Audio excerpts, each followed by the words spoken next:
Estado, que é pela coordenação criminal, que é a Paula Cardoso.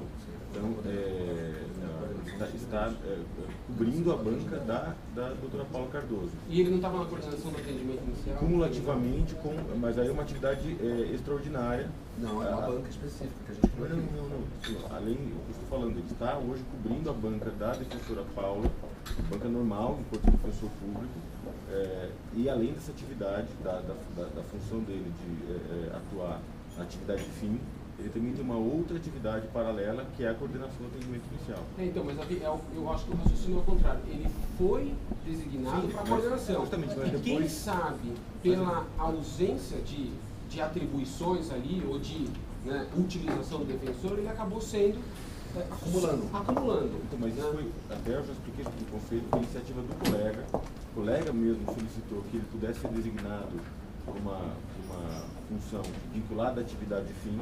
Havia uma banca não coberta ali na regional criminal, um cargo não coberto. Ao contrário do caso do colega Bernardo, não há um cargo não coberto, o cargo está coberto. Tem que criar um cargo lá, criação de novo cargo. Então é uma questão distinta, né? Mas sim, o colega pediu porque não estava fazendo nada. É o que eu estou dizendo assim, a gente tem essa possibilidade de utilizar os cargos da melhor forma possível. Mas eles estão sendo utilizados da melhor forma possível. E, por exemplo, eu questionei na época da coordenação do atendimento criminal, eu questionei também a manutenção do defensor que faz o atendimento inicial na capital. Nós temos hoje uma estrutura, acho que o trabalho que o colega fez na triagem foi essencial. Nós tivemos um grande avanço lá.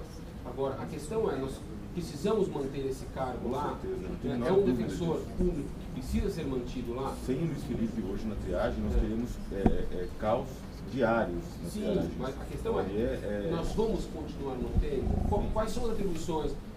Ele trabalha todo o período? É necessário ter um defensor todo o período? Ele poderia estar acumulando, por exemplo, um outro local? A gente pode até instalar esse diálogo, mas tem posições aí muito claras em algumas questões. Ou seja, em relação ao atendimento... Deixa eu só. Não, é que ele está questionando só a questão desculpa. Mas a questão é só essa, da gente pensar em alguns cargos.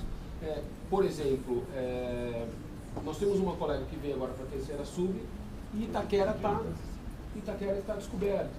Eu não sei qual é o problema. Eu sei que não, calma aí, não finalizei. O problema do Dr. Bernardo, ele vai se instalando em outras unidades, e Itaquera hoje também se mostra uma unidade que teve um deslocamento, já é uma unidade problemática, já é uma unidade que tem um déficit aparente grande. A colega veio para a terceira sub e não foi colocado ninguém no espelho. E a gente já tem um problema no espelho, nesse espelho. Então eu gostaria que tivesse uma atenção grande para o Dr. Bernardo, porque a gente não tem uma solução rápida no que tange à criação de cargos, embora seja proposta da administração, a gente também não sabe, vai passar por esse conselho, para que a gente possa, no mínimo, minimizar a situação. E por fim dizer que, Davi, eu também acho louvável a postura da administração e da segunda sub no que tange ao segundo atendimento. Eu acho que a gente precisa avançar, eu espero que a proposta venha mesmo nesse sentido, que a gente não tenha mais os polos.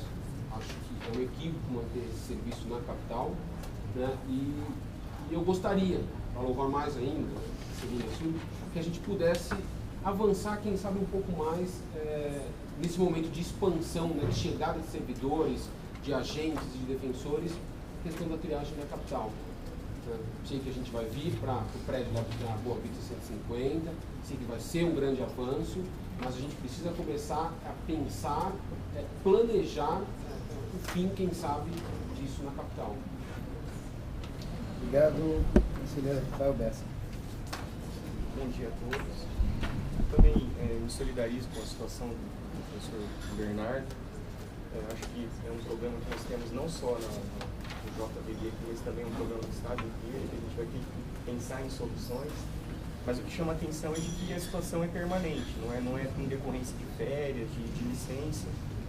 Acho que eu faço um pedido até para a Defensoria Geral para que avalie a possibilidade de, enquanto não haja pelo menos a discussão da criação de um novo cargo lá, para que seja então nomeado um advogado plantonista. Eu sei que não é o modelo ideal, a gente deve pensar a defensoria de uma forma que não haja retrocesso nesse sentido, mas acredito que na situação do colega é uma situação excepcional que caberia essa avaliação. Bom, a gente tem essa previsão, inclusive no unidade do interior realizada dessa forma. Agora, com relação à questão trazida pela Cristina, como eu fui relator do processo, Cristina,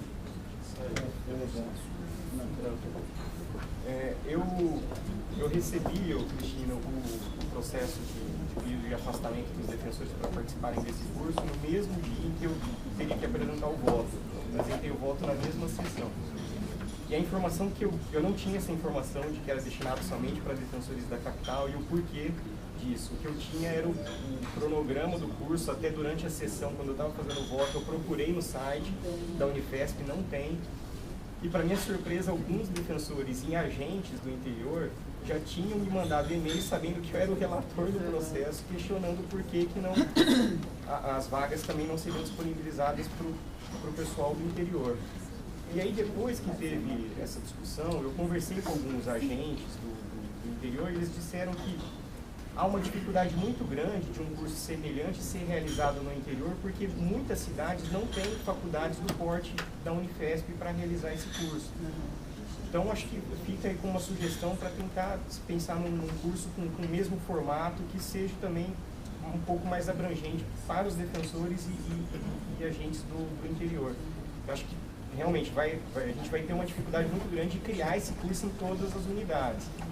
Não sei se nós teremos, por exemplo, Universidade em Registro, Araraquara, São Carlos e outras cidades que têm interesse e condições de realizar um curso dessa importância.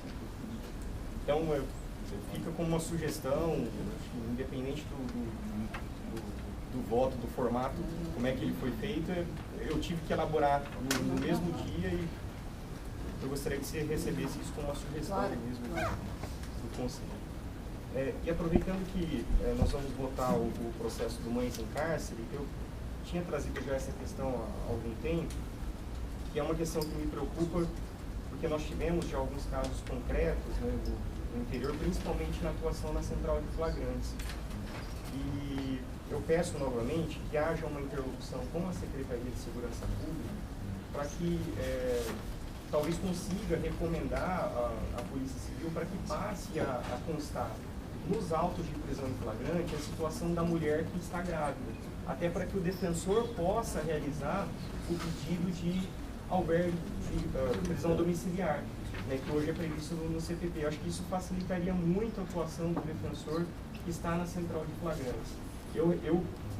Foi uma coincidência de um caso em que eu atuei, porque eu fui fazer uma visita na penitenciária feminina, que era para atender presas já cumprindo pena, e por uma coincidência eu atendi uma presa provisória que encontrava-se nessa situação.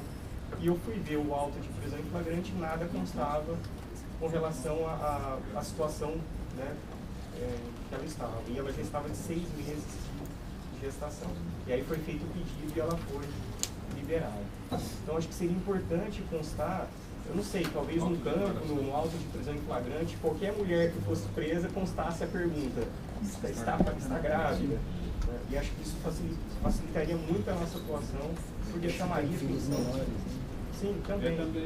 Porque isso chamaria a atenção do defensor que atua na central e facilitaria esses pedidos. Bom, é isso. Obrigado, Bessa. Conselheira Luciana, que falou. Queria ser bastante rápido, bom dia a todas e todos. Queria comunicar que ontem foi feito o primeiro encontro do novo grupo de supervidoras e supervidores. Foi bastante produtivo. E um dos encaminhamentos que saiu dessa reunião foi um pedido ao Conselho para retomar a itinerância das reuniões pelo interior, um trago, pedido dos supervidores e supervidoras. Um outro comunicado, na terça-feira deve sair publicado o edital da nova edição do Prêmio Justiça para Todos. A gente com certeza mandará um comunicado a todos, mas estive aqui também já compartilhando. E a grata informação também, hoje saiu publicado no Diário Oficial o nome dos inscritos no processo de sucessão da ouvidoria. Nós temos 5 inscritos, o que torna o processo bastante rico. Acho que é a primeira vez que a gente passa a ter uma concorrência mais acirrada nesse processo. Lembrando que ele tem aí uma tramitação ainda. Em março nós teremos uma audiência pública para debate das propostas. Então, temos aí um grato processo pela frente. Obrigado, conselheiro Luiz Gustavo. Bom dia a todos e todas. Na verdade, eu queria aproveitar a presença da Cristina, que vai marcar uma data para vir ao Conselho conversar e apresentar os dados da gestão dela à frente da IDECO, para retomar algumas questões que podem ser tratadas no dia a respeito das comissões que me parece serão montadas com a vinda dos novos funcionários. Inclusive, um dos pontos que há algum tempo eu cheguei a sugerir seria montar um banco de atualização legislativa e jurisprudencial. E a outra, que é em parte ligada à questão que você mesmo trouxe, do curso que foi realizado aqui pela capital. Realmente, na oportunidade não tínhamos, pelo menos não nos autos, a informação de que o curso seria específico, e pelo contrário, a pauta do curso dava a impressão de que seria um curso genérico, geral, que poderia ser utilizado em qualquer local do Estado.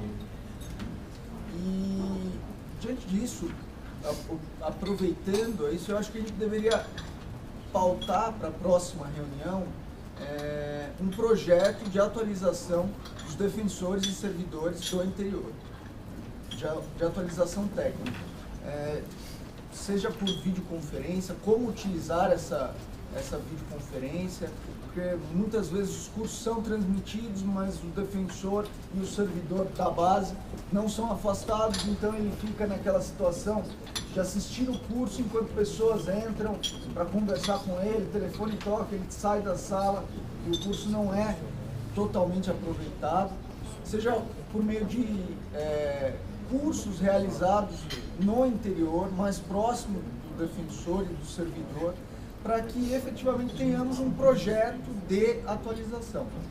Eu sei que é difícil, porque o interior do estado não conta com tantas instituições de ensino capacitadas para realizar esse tipo de evento, mas é uma coisa que a gente tem que pensar, porque que a gente nota que no dia a dia o defensor que está no interior, principalmente aqueles mais afastados da capital, tem uma dificuldade muito grande para se deslocar para cá, para vir para São Paulo, para se atualizar. E isso reflete negativamente no serviço, né, na atualização do atendimento ao próprio usuário. Obrigado. Eu reinscrevi a Márcia aqui.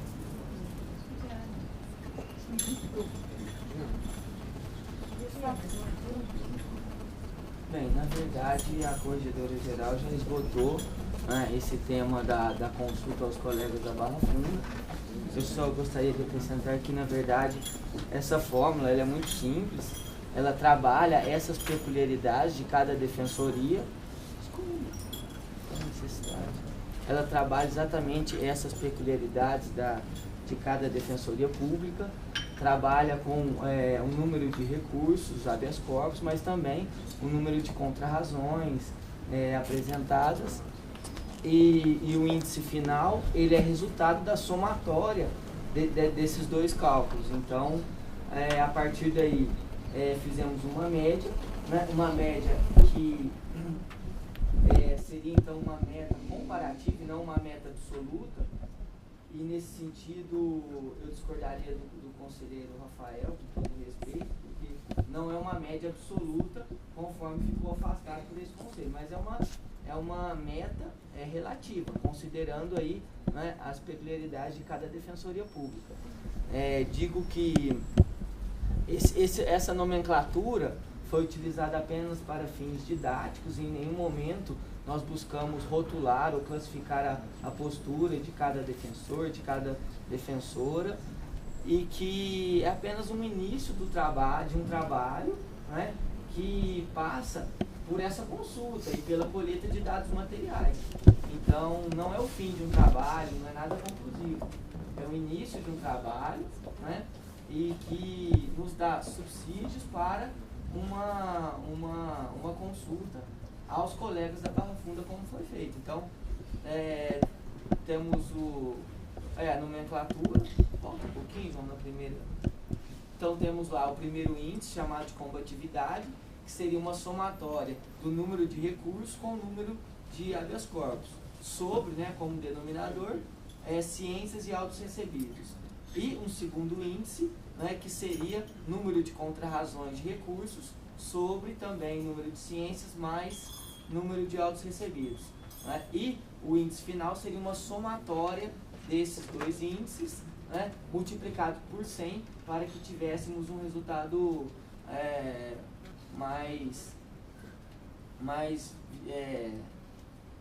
como que eu diria, que números inteiros, né? João, passa para o último slide. E a partir de então, chegamos a esse gráfico, né, considerando as 62 defensorias públicas, né, e notamos que o índice azul é o índice considerando o número de recursos de habeas corpus, e o índice vermelho seria o número de contrarrazões, sendo o total a somatório. A média ficou ali entre 15 e 20, 15,9, e todos que ficaram abaixo desse número foram estados. Então, é exatamente isso que a corregedoria produziu.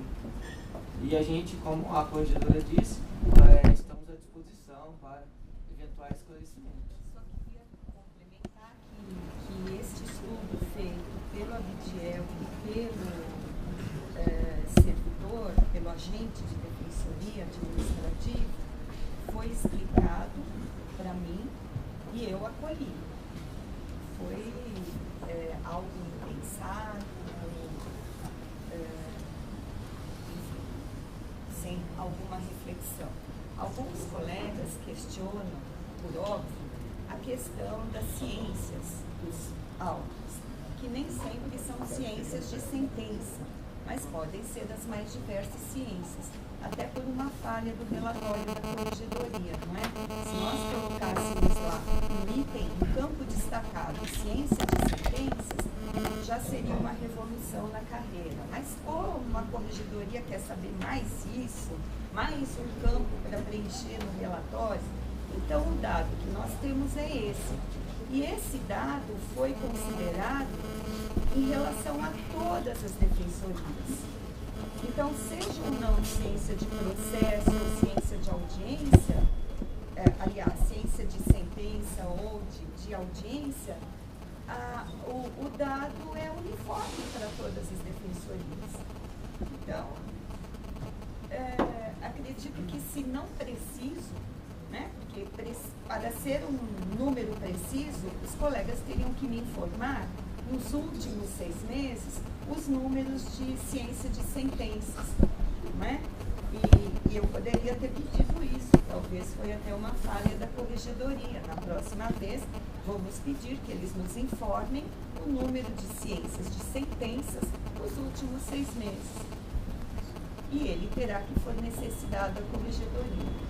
Então, acho que a minha fala não pode mais se estender, temos trabalho aqui para desenvolver, e agradeço a Luísio pela complementação e gostaria de saber se algum conselheiro tem alguma observação, alguma dúvida. Eu vou seguir as inscrições, conselheiro Rafael Português.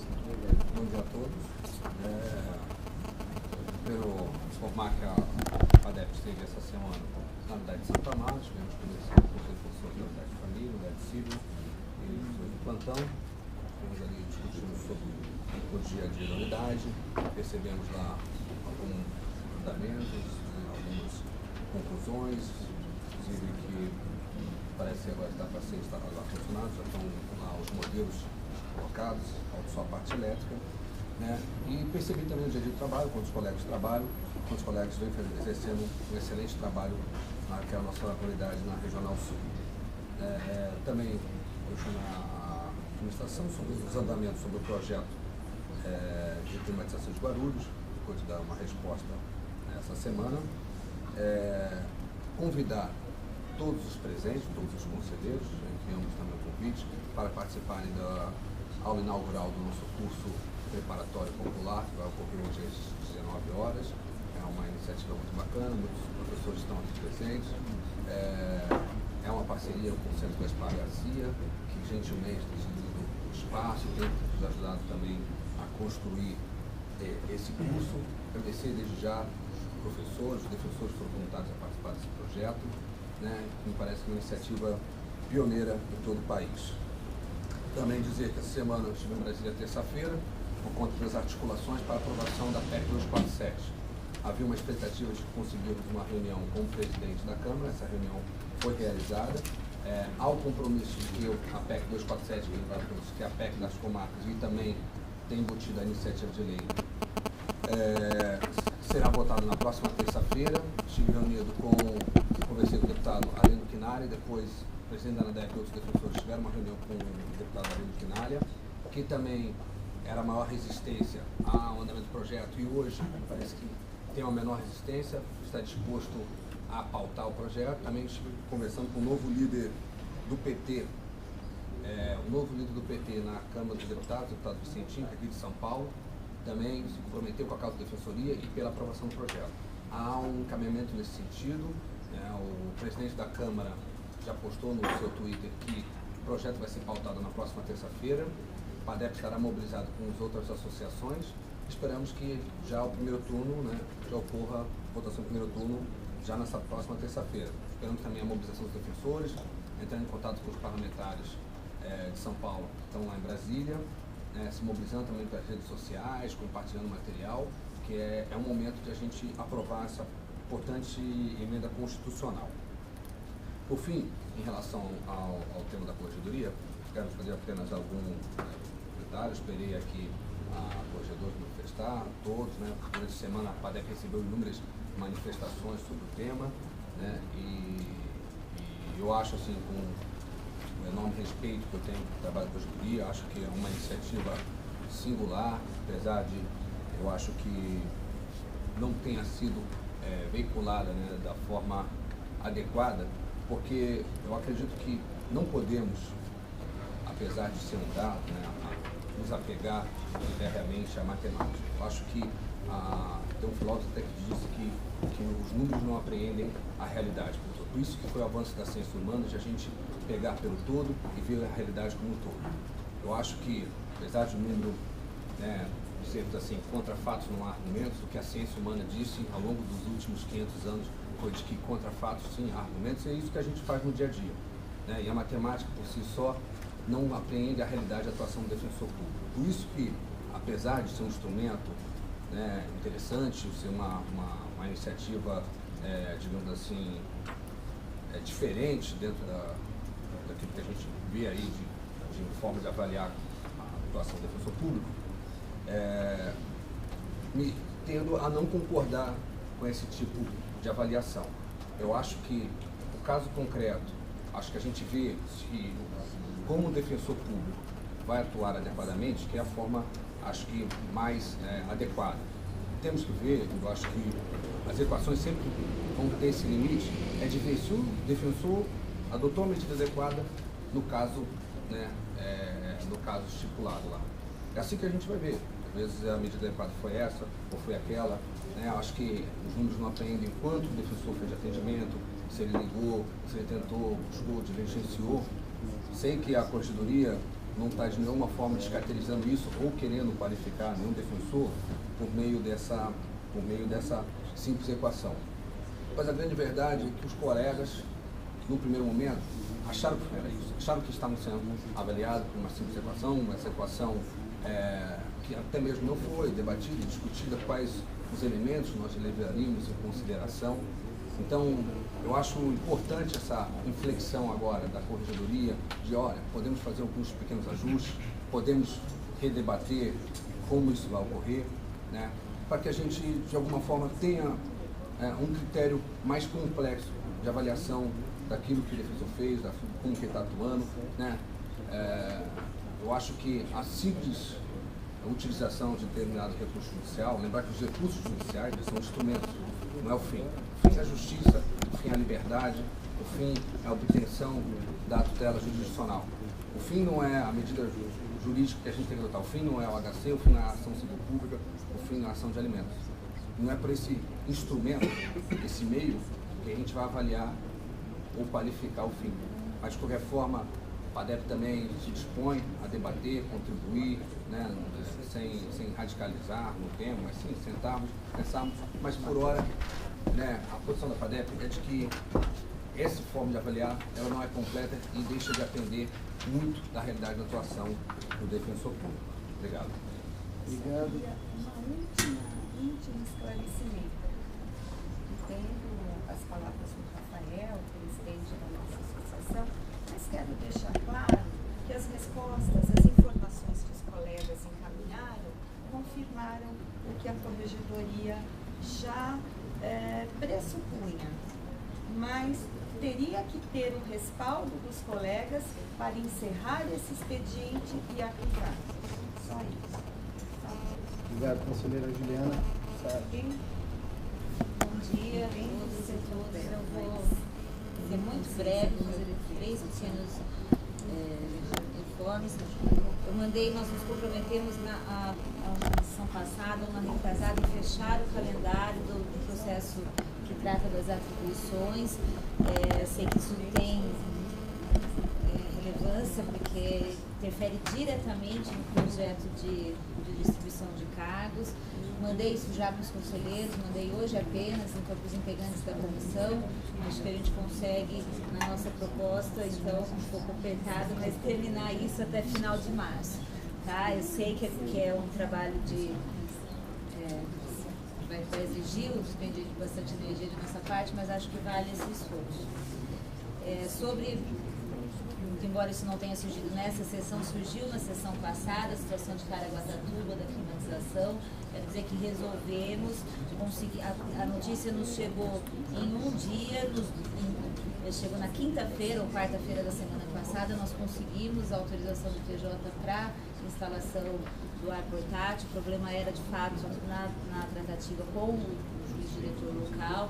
Então, evidente, não é a climatização definitiva ainda, porque para isso já há um laudo que indica a necessidade de intervenção na rede da sala de Caraguatatuba, mas a climatização temporária já foi solucionada. Então, tive uma reunião ontem com a colega, ela disse que de fato a situação melhorou bastante.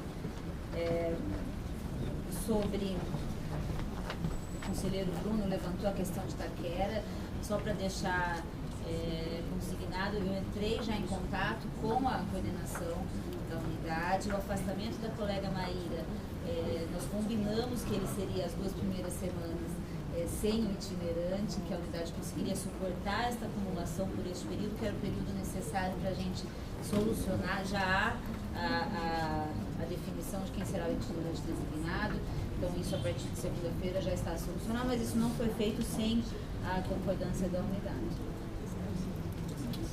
Obrigado, conselheira Franciane. Bom dia a todos. Eu queria, Raide, cumprimentá-la aí pela nova fase da sua vida e dizer que eu tenho um profundo respeito e admiração pelo trabalho de vocês. Eu acho que eu aprendi muito na VEC graças às experiências que vocês trouxeram e sempre de uma forma muito terna, né? Raide, Michael, Patrick, Valdir sempre trataram com a gente de uma maneira até meio professoral, entendendo as nossas limitações, cooperando com a gente. Então, assim, eu tenho um profundo respeito pelo trabalho que vou dizer que você vai fazer muita falta, porque você realmente é uma companheira que sabe reconhecer as dificuldades da gente. Isso que é uma coisa muito importante. Mas parabéns aí pela tua nova fase, tá? Em relação ao problema trazido pelo Bernardo, eu quero me solidarizar ao que disse o Biragaia. A semana passada nós já tivemos uma colega de Carapicuíba também trazendo uma questão séria em relação à substituição de uma colega, mais ou menos parecido com o que você está dizendo. Nós travamos aqui um diálogo com a administração, falando da necessidade de se planejar a carreira para essas questões, mas eu acho que no teu caso é mais especificamente a dirigir uma vaga para o JVD onde você está trabalhando. E, emergencialmente, uma solução que tem-se muita dificuldade para a nomeação, do convênio que se defende que isso seria um retrocesso, mas, enfim, tentar a designação de itinerante. Então, eu vou me solidarizar com o que trouxe o Bruno Miragá e os outros colegas aqui e dizer, Davi, especialmente para a segunda sub, o Miragaia tocou na questão do atendimento inicial e eu já tenho insistido bastante nessa discussão com a segunda sub. Eu acho que, enfim, na minha leitura, não só como conselheira, mas principalmente vendo a condição dos usuários da Barra Funda, que já passou da hora da gente tentar dar um pouco mais de efetividade para aquele trabalho. Nós já estamos sabendo, o Renato também sabe disso, tem acompanhado, eu sei que a administração tem acompanhado isso. Nós temos agora a sorte de ter o Paulo César com a gente 2 vezes por semana, o Paulo César da ouvidoria. Essa semana estive com o Paulo César, trouxe para ele, perguntei, Paulo César, você está entendendo a dinâmica? Porque é muito importante que a ouvidoria também entenda essa dinâmica para fazer com a gente, para a gente poder tentar levar essa questão. Eu já disse para o Davi que estou absolutamente, embora não seja assessora da Defensoria Geral, estou à disposição. Eu acho que participo desse pedido de instalação do atendimento inicial desde que essa defensoria foi criada, porque nós percebemos a dificuldade e compartilho com o Bruno só, eu acho que é mais do que necessário se manter, aliás a gente tem que manter, não, tem que efetivar, porque hoje não tem sido efetiva, não obstante os esforços do colega Marcos, quero deixar isso bem claro, porque o Marcos mesmo com essa dedicação aqui e ali, ele ontem ainda às 6 e pouco da tarde pegou um caso lá e olha, Franciane, vamos ver. Então assim, o colega tem, mas é que a atribuição não está muito clara, então acho que está na hora, Davi. E eu vou dizer de novo pela experiência, acho que 20 anos trabalhando lá, a gente consegue ter uma visão que é muito importante até para ajudar os colegas novos. Para a gente tentar efetivar isso, Paulo César está lá, diz que também se dispõe a participar desse grupo e tentar retomar essas questões, se não for possível espaço do fórum, vamos tentar um Posso Ajudar, voltar aquela ideia lá atrás, mas parar de fazer com que essas pessoas sofram o que elas vêm sofrendo. É impressionante, todo mundo vem parar na Barra Funda. Lá qualquer lugar vai na Barra Funda, e vai na Barra Funda, vai onde? Até elas conseguirem chegar, 4h30, 5 horas. Então, eu peço de novo, em nome dos usuários que frequentam a Barra Funda e que sequer, porque os que são nossos assistidos a gente atende efetivamente, que não são assistidos de ninguém, às vezes na Barra Funda, para que essas pessoas recebam um olhar com um pouco mais de atenção, de direcionamento. Eu tenho certeza que um funcionário já pode ajudar bastante, então eu quero pedir de novo, quero deixar registrado, queria pedir para o Maurício deixar isso registrado da minha fala, por favor, para a gente retomar essa questão da Barra Funda. E, bom, eu acho que essas as duas questões. Eu vou falar sobre mães no cárcere, mas acho que no momento é adequado. Obrigada. Obrigado, Franciane. Conselheira Luciane Cosé. Eu queria tocar em 2 assuntos. Um já tinha tocado semana passada, eu vou retomar, porque a Franciane passou em essa semana, relativamente às atribuições dos colegas da VEC da capital. Como a maioria sabe, quem atua lá, sabe que a VEC aqui ela é residual de deslocamentos de competência que são feitos do interior para a capital. Atua em processos de Cerqueira César, de Araçatuba, de Presidente Bernardes, da Segurança Máxima de Avaré, de Reginópolis, porque são VECs estourados no interior, que os juízes não dão conta, e vêm para a capital para fins de saneamento, ou seja, para ser dado andamento. E, na verdade, quando eles chegam na capital, eles são deslocados, aberto vista para a Defensoria Pública. E aí a Defensoria Pública saneia, vamos dizer assim, os processos e dá andamento. E alguns deslocamentos de competências têm se tornado perenes, como a Segurança Máxima de Avaré, a Segurança Máxima de Presidente Bernardes. Esses processos não voltarão mais para o interior. Principalmente por causa da morte daquele juiz alguns anos atrás, o Antônio Machado. Eles preferem um juiz sem cara, vamos dizer assim, porque existem vários juízes tramitando em São Paulo e eles estão longe daquela realidade dessas seguranças máximas. Não me parece que são competências dos colegas atuarem nesses processos, né? O deslocamento da competência do Poder Judiciário não desloca a competência do defensor público responsável por esses processos lá na origem. Isso se houver. Né?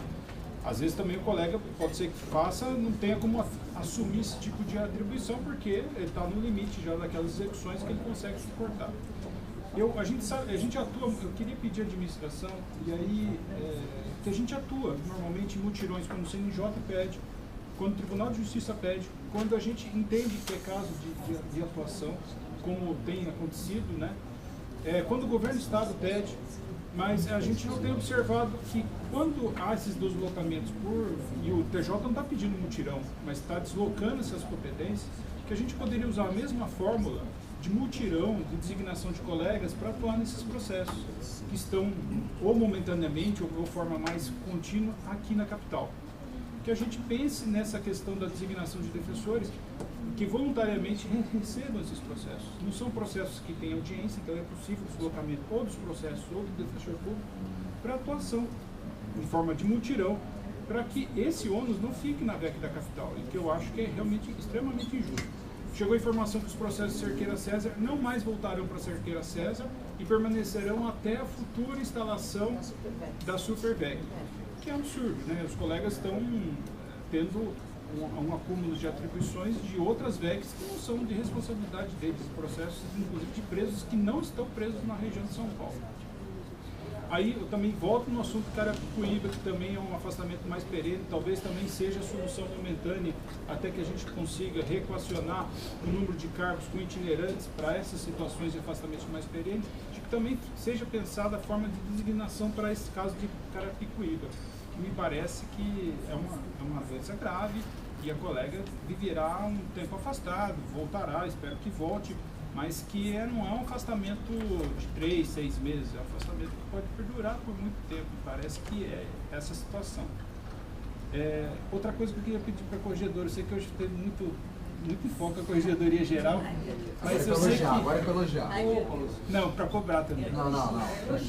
Eu gostaria que aqui, o relatório sobre aqueles casos comunicados sobre a atuação dos defensores públicos durante o recesso viesse a ser colegiado ainda nessa gestão, para que a gente possa avaliar o que foi colhido daquele comunicado que foi emitido à carreira, para falar das intercorrências durante o recesso, para que a gente possa aprimorar nossa atuação no recesso e que a gente possa começar a ler esse material para que nos organizamos melhor, aperfeiçoamentos para o final do ano desse que vai vir. Como eu já disse,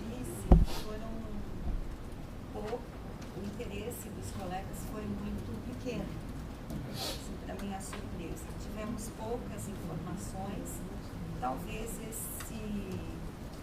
essa tabulação que a corregedoria fez não tenha muita utilidade para uma próxima regulamentação. Mas de qualquer forma, vou encaminhar agora, vou pedir para ser encaminhado. Mas de qualquer forma foi encaminhado para a Defensoria Geral, certamente deve ter sido lido e levado em consideração naquele ato que foi expedido. Outra coisa, mas eu encaminho agora. Desculpa, obrigado, viu, Márcia? Outra coisa que eu estava aqui conversando com o Davi é a questão da mudança da questão do Bernardo, né? E eu acho que ficar aguardando que esse colegiado crie o cargo, sendo que a gente tem que discutir essa e outras demandas, né? Como forma de garantir que essa situação não perdurará, eu acho que tem que haver uma solução imediata. 10 meses já deu, né? Eu acho que questão do provisionamento não é historicamente o que acontece na Barra Funda, mas é o que é previsto no convênio, que é suplementar quando a gente não tem forças para fazer. Questão do plantonista não é possível, pelo termos do convênio, é um processo, você teria que designar um defensor ativo para cada processo, teria que ter feito uma fórmula para que você fique com o juiz, e o juiz, não sei como é que eles dividem lá os processos, mas a questão do provisionamento, eu acho que para a OAB teria que ser aberta sessão, porque obviamente, eu acho que a gente tem que pensar no usuário nesse período, né? Nesses meses que a gente vai demorar ainda para decidir, né? O Conselho tem seu momento para as discussões, né? E às vezes eles são mais rápidos ou mais curtos, mas eu acho que não pode haver prejuízo na defesa dos nossos usuários nesse período. Nós temos um convênio, nós temos como sair disso, né? Não há possibilidade de substituto.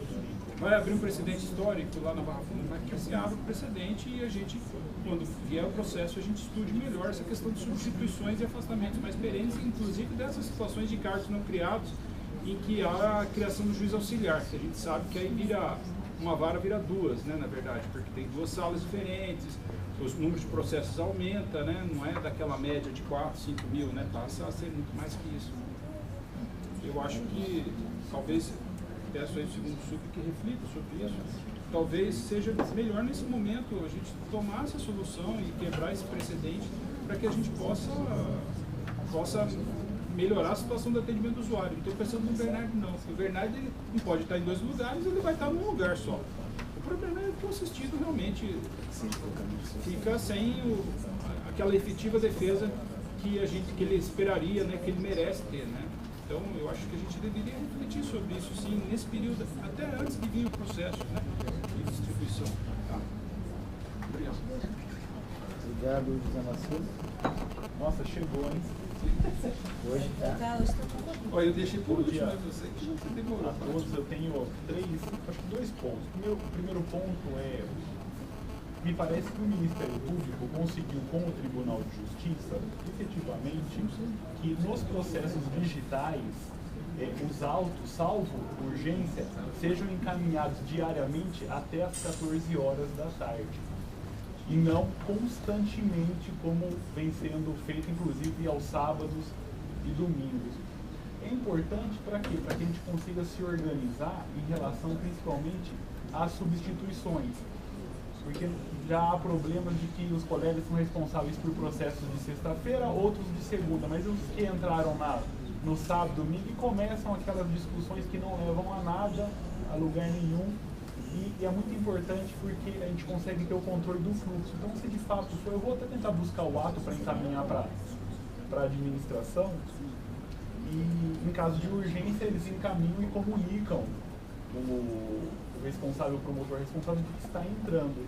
Porque eles encaminham de urgência às 6 horas da tarde e você já não abriu, fechou o sistema e o de urgência está lá, entendeu? Então eles nem têm o cuidado de entrar em contato dizendo, olha, acabei de enviar um processo de urgência. Então eu vou tentar localizar e encaminho para a administração para os diálogos possíveis, né? O segundo ponto é sobre a fórmula matemática. Eu achei, no mínimo, causa assim curiosidade da gente, né? Eu quero, antes de tudo, antes de mais nada, dizer que é muito melhor uma corregedoria, desejável uma corregedoria que eventualmente venha a pecar pelo excesso do que pecar pela omissão.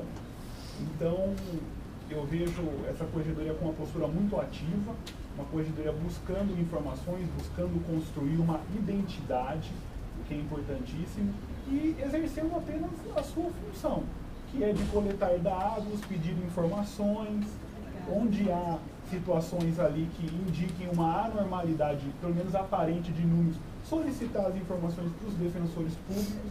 Eu acho que os defensores públicos, eles podem estranhar a fórmula, mas não podem jamais estranhar o fato de receber um pedido de informações da corregedoria. Isso não pode acontecer. A corregedoria tem sim que ser ativa, e é até um motivo de satisfação poder discutir aqui no Conselho uma maneira de atuar da corregedoria, porque a gente poderia discutir aqui uma maneira de não atuar, uma corregedoria que não procura dados, uma corregedoria que não é compromissada com o resultado da instituição. Então, eu quero destacar, mais uma vez, de forma sincera, a maneira muito séria, muito transparente, muito aberta, como a corregedoria nesses 4 anos agiu e vem agindo e criando até uma identidade de corregedoria para os futuros corregedores. Agora, de maneira específica, a fórmula é que até o Aloísio saiu e eu queria fazer indagações específicas, a elaboração da fórmula. Como ele chegou à elaboração dessa fórmula? Porque, por exemplo, lá na parte de baixo da fração, que eu nem lembro se é denominadora, aqui, na parte de baixo. Então, por que há de ciências mais recebimento de autos? Porque toda a ciência, o índice de combatividade, só o fato de você tomar a ciência, você já tomou conhecimento exato. Então, eu matematicamente queria entender como isso foi elaborado, e toda fração, toda razão chega a um número específico. Por exemplo, chega ao número 15. Como foi fixado, por exemplo, que o número 15 é um número médio adequado, e não o 14, e não o 16, e não o 17. São essas informações de ordem. Esse número 15 foi atingido a partir dos dados informados pelos colegas. Foi uma média. Nós não criamos nada. Uma média. Bastava eu esquecer Não, mas, por essa exemplo, forma. o índice, porque eu quero dizer, o índice de combatividade, qual que é o índice Eu vou encaminhar. entendeu? Qual é o índice de combatividade desejado pela instituição? Por exemplo, é o índice X. Por quê? Então, isso que me leva a querer Eu parti dos entender. dados que os próprios colegas informam à corregedoria. Então, por que uns têm um índice de recurso alto, outros têm um baixo índice de recursos, números de recursos?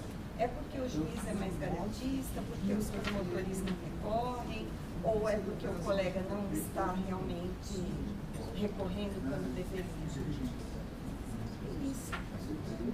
E aí, se ele puder me mandar, por exemplo, por que tem que somar a vista com ciência com o recebimento dos autos, por exemplo? É um negócio que eu fiquei com dúvida. Mas são esses elementos aí que eu queria trazer. Dizer que precisa verificar essa fórmula. Mas de resto a atuação tem mais que agir, indagar, porque naquela reunião eu estava lá na Funda. Eu estava naquela reunião e foi dito o seguinte. As pessoas querem os bônus, não os outros. Né?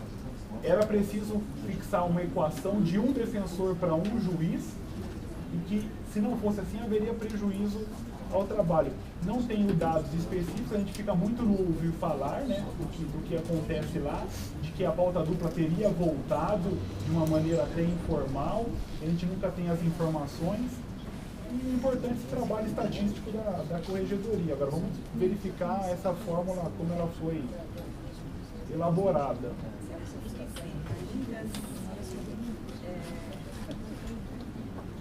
Expressando essa fórmula, nós teríamos a média, a partir dos dados informados pelos colegas. Eu não invento dado. A corregedoria não inventa dado, não estipula metas. Nós trabalhamos a partir dos dados que os próprios defensores informam. Eu tenho um caso concreto aqui, que assim, índice de combatividade, 7,88. Você já tem essa? Já tenho. Os colegas já estão interessadíssimos nesse assunto. 7,8 representa o quê? B. Só quem criou a fórmula pode explicar. Só quem definiu essas variantes pode explicar o que significa 7,8. 7,8. Eu lhe digo, por exemplo, Renato, o índice 7,8 é bom ou não? Você vai falar assim em relação a quê? Veja o quadro. Exato, você entendeu? Precisa ver o quadro. Né? Tem colegas lá no 20, Só essas informações. Eu vou passar as explicações. Conselheiro Davi? Não, é aritmética. Soma e divisão, né? Não temos Como é que muito afastado, nós temos dificuldades. Em relação ao questionamento da associação sobre Guarulhos, só para informar que essa semana, só me engano, da data, foi na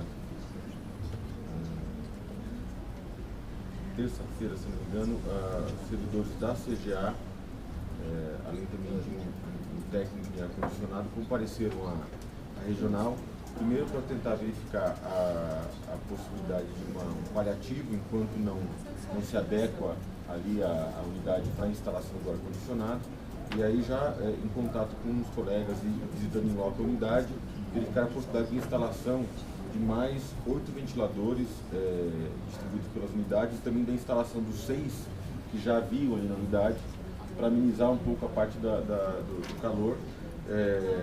A própria CGA chamou para ela a realização de orçamentos para instalação desses equipamentos, vão ficar na sala dos defensores e na triagem.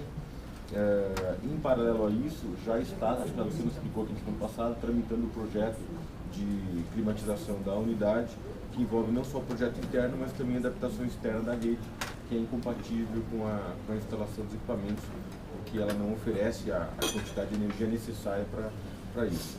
Mas os orçamentos já foram feitos para a instalação dos ventiladores e agora está com a regional. Os ventiladores estão lá já para pelo menos amenizar um pouco essa questão do calor na unidade. Em relação à colocação da Franciane, no documento inicial, acho que o Renato pode falar um pouco mais também sobre isso, mas de fato essa é uma preocupação nossa. A própria designação do colega, do Marcos, para esse atendimento foi já visualizando a inadequação do nosso atendimento naquela regional. De fato, por estarmos dentro do fórum, as nossas possibilidades de decisão estão limitadas à concordância e colaboração do Poder Judiciário. Havia um comprometimento da diretora do fórum de disponibilização do espaço. Semana passada, inclusive, na posse do presidente do Tribunal de Justiça, a defensora-geral, junto comigo, nós conversamos com a diretora do fórum se ainda havia essa perspectiva de cessão do espaço, que ela confirmou. A assessoria criminal também está em contato com a diretora do fórum, que mantém o compromisso de ceder um espaço para a defensoria para que nós ali instalemos o atendimento inicial da defensoria pública. Na previsão dos cargos de servidores, já há 6 servidores previstos para essa atividade, que eles não podem ser providos nesse momento, até porque não há um espaço físico para eles ficarem, né? Então a questão do espaço é fundamental para que a gente consiga melhor organizar essa atividade. Além disso, o que a gente está tentando trabalhar em paralelo é a instalação pelo menos de um balcão de atendimento nosso, ainda que seja um paliativo, mas pelo menos para que o usuário que chegue até o fórum possa localizar e identificar a defensoria pública ali na entrada, até a gente ter um espaço mais adequado. Então, mas é uma preocupação sem dúvida que a gente tem que enfrentar. Ainda em relação à questão do atendimento ali na Regional Criminal, uma ideia, nós tivemos essa semana uma reunião com o IDDD para tratar de vários assuntos, e uma pauta que o IDDD trouxe aqui para a Defensoria Geral foi a questão do próprio tema que envolve quem atua na área criminal, que é o fim do DIPO. O DIPO seria uma inadequação, assim como seria, por exemplo, a Supervec, se concentrar juízes que analisam o flagrante, quando isso poderia ser analisado pelo juiz natural, que é o juiz da vara. Talvez algo que a gente possa pensar aqui no Conselho, claro que é um debate preliminar ainda, tem que ser enfrentado, porque isso inclusive envolve redistribuição de cargos internamente na regional, seria de fato, independentemente da posição do judiciário, nós repensarmos nossa atuação no DIPO e mudando a porta de entrada da Defensoria Pública na Regional Criminal. Talvez isso também afete um pouco a forma como a demanda chega e como o usuário chega à Defensoria Pública naquele espaço. Acho que é um debate interessante que a gente pode travar ao longo da proposta de ampliação dos cargos, né? Remodelar o DIPO e repensar o DIPO, talvez com um reforço nas varas para absorver essa demanda e criando um setor inicial de atendimento que dilua e que distribua a demanda dos defensores naturais das varas singulares. Poderiam antecipar a sua atuação. Acho que é um debate que tem muito a ser ainda discutido, e envolvendo os colegas também que estão diretamente afetados nessa questão. Por fim, em relação à questão dos defensores públicos classificados em macro-região, só lembrar ao Conselho que nós do Conselho estabelecemos diretrizes para os defensores de macro-região. Então eu não estava aqui na semana passada, mas Carapicuíba, por exemplo, tem a situação da colega Adriana de Brito, que está em licença de saúde. Eu estou de mãos atadas em relação a isso, porque eu não tenho um defensor público de macro-região que atenda aquela macro-região. E eu não posso, pela deliberação, destacar um defensor público da macro-região 1 para uma outra macro-região que não seja a capital. A deliberação do Conselho impede essa designação de um defensor de macro-região para uma outra macro-região, a não ser que o próprio defensor concorde. essa delimitação que nós temos aqui. Então, de fato, há algumas situações que os defensores de macro-região acabam não suprindo. E esse é um debate que é interessante o Conselho também se debruçar sobre isso, porque quando muda a gestão, haverá mudança também das pessoas que ocupam, os espelhos vão ser alterados. E há defensores de macro-região em alguns locais que podem ficar sem um espelho específico. Então, isso é algo que tem que estar no horizonte também do debate da ampliação, a eventual remodelação, se é que é o caso, da distribuição dos defensores de macro-região, visando a mudança de gestão que vai acontecer em maio. Então, isso Só fazer um parênteses que, na época que a gente discutiu o cargo de liderança, a gente discutiu o que aconteceria com esse defensor que deixaria de ter espelho. Né? E aí estabelecemos os critérios para a designação Sim, para outras atividades. Inclusive com a ciência ao conselho superior. A outra questão que foi debatida foi que é o seguinte: um espelho, né, por exemplo, o espelho da primeira sub, se remove com uma vaga fixa, o espelho da primeira sub entraria para remoção.